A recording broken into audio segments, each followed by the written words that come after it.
અને તમે જે પ્રમાણેનું જે સર્વિસ પ્રોવાઈડ કરો છો, જે પ્રમાણેનું વર્ક કરો છો, એ બધી જ વસ્તુ 2 થી 3 મિનિટની અંદર જે પ્રેઝન્ટ કરી દીધી. Hi guys, my name is Keyur Varasadiya as a founder and CEO of creative design and multimedia institute. Arkos ફિલ્મનો કોન્ટેક્ટ અમને સોશિયલ મીડિયાના પ્લેટફોર્મ દ્વારા થયો. ત્યાર પછી અમે થોડીક ઇન્ફોર્મેશન લીધી અને એમના ઓનરનો કોન્ટેક્ટ કર્યો અને એ લોકો સાથે અમે મીટિંગ કરી. અને ત્યાર પછી અમારે જે ડોક્યુમેન્ટરી બનાવવાની હતી એ ડોક્યુમેન્ટરીનો જે હેતુ હતો એ હેતુ એવો હતો કે અમારે જે ઇવેન્ટ ઓર્ગેનાઇઝ કરેલી હતી એ ઇવેન્ટ ઓર્ગેનાઇઝમાં શોર્ટ ટાઈમની અંદર ડોક્યુમેન્ટરી પ્રેઝન્ટ કરવાની હતી.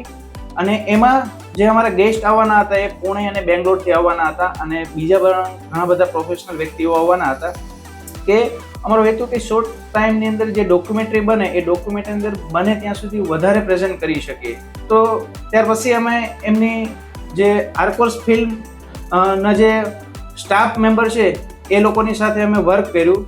અને આર્કોસ ફિલ્મના જે સ્ટાફ છે એ લોકોનું માઇક્રો પ્લાનિંગ, એ લોકોનું જે કન્ટેન્ટ હોય, સ્ક્રિપ્ટ હોય, ડિરેક્શન હોય, એંગલ્સ હોય, એ જે બધી વસ્તુ નાની નાની વસ્તુ જે બધી હતી એમાં એ લોકોએ ઘણું બધું સજેશન આપ્યું. અને એમાં કંઈ પણ ચેન્જીસ કરવા જેવું લાગતું હતું એમાં એ લોકોએ ઘણી બધી હેલ્પ કરી અને ફૂલ્લી કોઓપરેટિવ સ્ટાફ હતો.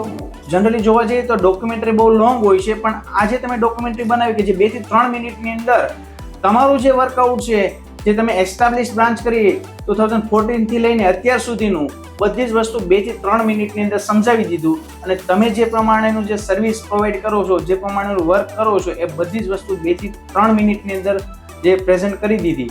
તો આ વસ્તુ આર્કોસ ફિલ્મના કોન્ટેક્ટથી જ પોસિબલ થયું છે. તો જે આ વિડીયો મેં બનાવ્યો એમાંથી ઘણી બધી વ્યક્તિઓ, ઘણી બધી ઓડિયન્સને સારું એવું નોલેજ મળ્યું અને સારું એવું એ લોકોને આઈડિયા આવ્યો કે ક્રિએટિવ મલ્ટીમીડિયા ઇન્સ્ટિટ્યૂટ કઈ ટાઈપનું વર્કઆઉટ કરે છે અને કઈ ટાઈપની સર્વિસ પ્રોવાઈડ કરે છે અને એ લોકોનું વિઝન મિશન શું છે. તો આ જ બધી વસ્તુ આર્કોસ ફિલ્મના જે વિડીયો, જે ડોક્યુમેન્ટરી હતી એના દ્વારા લોકોને સમજ પડી છે. So thank you Arkos team, thank you so much.